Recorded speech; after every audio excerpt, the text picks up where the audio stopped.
হাসিম ছিলেন, কিন্তু আমরা খুব খুঁজেছি যে একজন নারী কাকে আমরা ওই 5 জনের মধ্যে একজন করতে পারি বা 6 নাম্বার জন করতে পারি, কিন্তু আমরা ওইভাবে বলতে পারছি না যে নারীদেরকে সেই সুযোগটা করে দেওয়া হয়েছে। তো মহিলা লীগ, যুবলীগ এবং যুব মহিলা লীগ, এই ধরনের নারীদের জন্য এক্সট্রা যেই সংগঠনগুলো করতে হয়, এটার প্রয়োজন আমরা ফিল করব না। আমরা মেইন স্ট্রিমে আমাদের একদম স্বাভাবিক রাজনীতির যে ধারা, সেইখানে নারীদেরকে নিয়ে আসবো। কিন্তু পিছনে গাদা গাদা লোক দাঁড়িয়ে থাকার এই ধাক্কাধাক্কি আসলে সম্ভ্রান্ত ফ্যামিলির মেয়েরা এটা করবে না।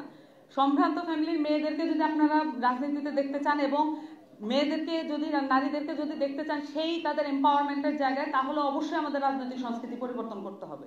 সেই সাথে অবশ্যই এখানে ফিমেল এম্পাওয়ারমেন্টের সাথে অবশ্যই এখানে সম্পত্তির অধিকার জড়িত। আমাদের দেশে এই মুহূর্তে নারীর সম্পত্তির অধিকার নিশ্চিত করার জন্য যে আইনটা ব্যবহার করা হয়, সেটা অ্যাকচুয়ালি পাকিস্তান আমলের আইন। ইতিহাসে আমাদের বাঙালি রাষ্ট্রের, বাংলাদেশি রাষ্ট্রের যে জাতির ইতিহাসে, সেখানে যদি আমরা দেখি সর্বশেষ গণপরিষদ নির্বাচন, তার মধ্যে থেকে যেই সংবিধান সংস্কারের যে সংবিধান প্রণয়ন কমিটি করা হয়েছিল, সেখানে 34 জন পুরুষ ছিল, একজন মাত্র নারী ছিল। তার নাম ছিল বেগম রাজিয়া খাতুন। ওনার নাম আমরা কেউ জানি না। উনি ছিলেন শেরেবাংলা একে ফজলুল হকের নাতনি, কিন্তু উনি 54 সালে মুসলিম লীগের হয়ে নির্বাচনে জিতে আসা একমাত্র নারী সংসদ সদস্য।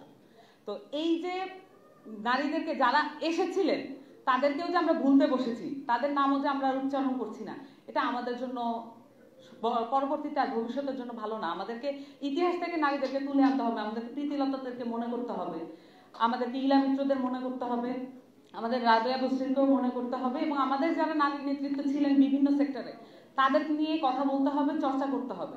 আমরা দেখেছি যে কিছুদিন আগে ফাউন্ডিং ফাদার্স একটা কিছু মানুষের মুখ আমরা দেখেছি, সেখানে ভাসানী ছিলেন।